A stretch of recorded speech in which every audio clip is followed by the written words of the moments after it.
ازيكم يا حلوين؟ عاملين ايه؟ يا رب تكونوا بخير. فيديو النهارده فيديو مختلف في قناتنا والاول مره في القناه. هناخد قراءه عاطفيه بالفنجان. بس قبل ما نشوف الفيديو كده بتاع النهارده، يلا اللي مش عامل اشتراك في القناه ننزل بسرعه نعمل اشتراك ونفعل الجرس عشان يوصلكم اشعارات بالفيديوهات واللايفات بتاعتنا، وكمان لايك وكومنت وشير حلو مع اصحابنا يا حلوين. بس عايزه اقول لكم كمان، لو الفيديو ده عجبكم حبيتوا قراءه الفنجان، كبر الفيديو شوية، هنزود الفيديو اكتر. هيبقى في عندنا قراءة عامة مش قراءة عاطفية بس، هناخد قراءة للمنفصلين، قراءة للعزاب، قراءة للمرتبطين. بس اشوف التفاعل بتاعكم على الفيديو ده. لو عجبكم قراءة الفنجان بتاعتنا وحابين ان احنا نستمر ونكمل في ابراج تانية، او ان احنا ناخد طاقة كل برج لوحده، وتكتبوا لي تحت في الكومنتات. ويلا بينا كده ناخد نفس عميق ونسمي الله ونشوف الطاقة بتاعتكم هنا ايه. للناس اللي بتحضر معايا الفيديو واللي بتتفاعل معايا هتكون دي طاقتها. بسم الله. ده شكل الفنجان بتاعكم اهو. طيب، اول حاجة عايزة اقولك عليها هنا، في حاجة باينة في الفنجان عندك في شكل قلب صغير. بس القلب الصغير ده حواليه خطوط كتير، حواليه خطوط كتير، وده معناه ان في حب في حياتك بس مش مرتاح فيه. في كلام مش متقال، مشاعر محبوسة جواك او متلخبطة.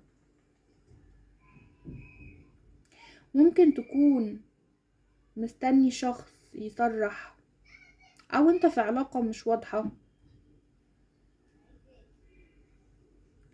شايفة كمان هنا ان في عندك نقطة سودة جنب القلب ده، عندك نقطة سودة جنب القلب ده. دي بتدل على غيرة او طاقة حسد حوالين علاقتك العاطفية بالشريك.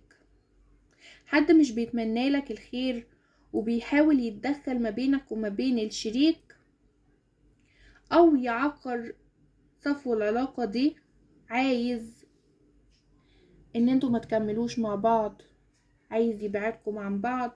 الشخص ده ممكن يكون حد من الاصدقاء او حد من الاهل. شايفة كمان هنا في شكل طريق باين هنا قوي بالنسبة لك، مش عارفة انت شايفه هنا في الفيديو واضح بالنسبة لكم ولا لا. في طريق هنا اهو، الطريق ده باين قوي وماشي في اتجاه لفوق كده، شايفين؟ الطريق ده معناه انك قريب من قرار مهم، قريب من قرار مهم في علاقة الحب، في علاقتك مع الشريك. يا اما هتفتح باب جديد لعلاقة، يا اما هتقفل باب قديم كان مؤخرك او مسبب لك مشاكل. شايفين هنا؟ شايفة كمان هنا في طائر صغير فوق، في طائر صغير هنا فوق الفنجان. الطائر ده بشرة حلوة ليك، بيدل ان في خبر حلو جاي في العاطفة. ممكن رسالة، ممكن اتصال، او حتى شخص يرجع يتكلم معاك تاني. بس لازم تكون جاهز نفسيا.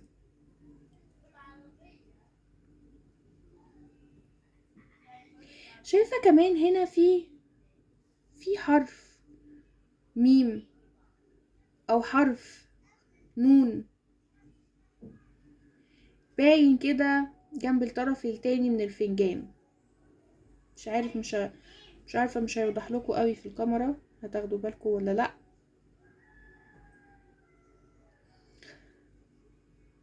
انا شايفة هنا ان ممكن يكون ليه علاقة باسم شخص بيحبك او هيظهر في حياتك بشكل مفاجئ.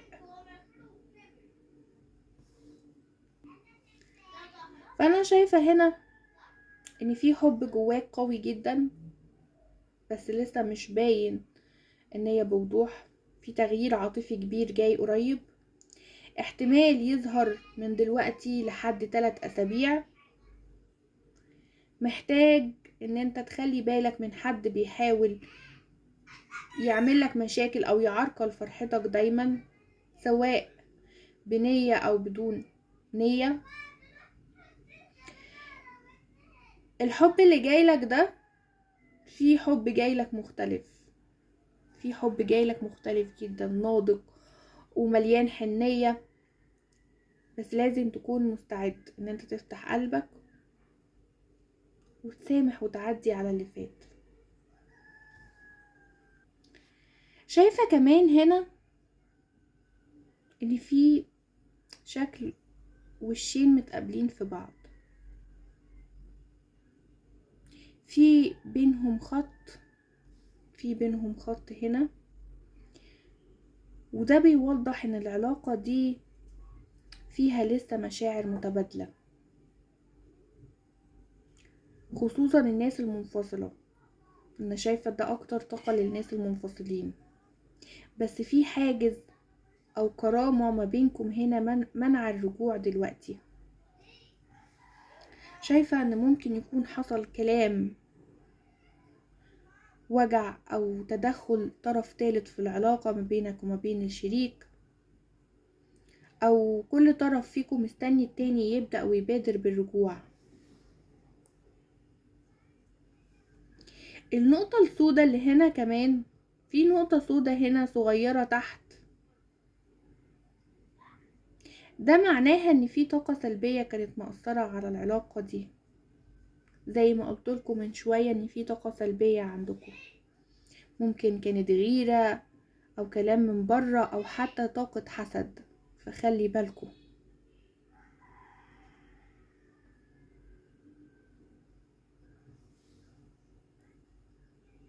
شايفة كمان هنا ان في رمز مفتاح صغير كده، في مفتاح صغير هنا كده. المفتاح ده معناه ان في باب هيتفتح من تاني، في باب هيتفتح من تاني. لازم تاخد خطوة بسيطة علشان يحصل، عشان الباب ده يتفتح. لازم انت تاخد خطوة بسيطة عشان الباب ده يتفتح. شايفة ان ممكن تكون رسالة مصالحة ما بينك وما بين الشريك، تواصل ما بينك وما بين الشريك، او حتى لقاء صدفة ما بينك وما بين الشريك. غير الطريق الاولاني هنا اللي احنا قلناه في بداية القراءة، شايفين في طريق تاني كده هنا اهو، ده ممكن يبقى واضح لكم شوية. طريق تاني هنا كده اهو وطالع متفرع منه، شايفين الطريق اهو متفرع منه، طالع لفوق كده وشكله متفرع، شايفينه؟ شايفين اهو. ده معناه ان في فرصتين للعلاقة دي، يا اما ترجعوا على نظافة في العلاقة وبدايات جديدة وبداية صافية في العلاقة دي، يا اما كل طرف هيختار طريقه بوضوح. والطريق اللي هيختار هيبان على اخر شهر 5 او اول 6.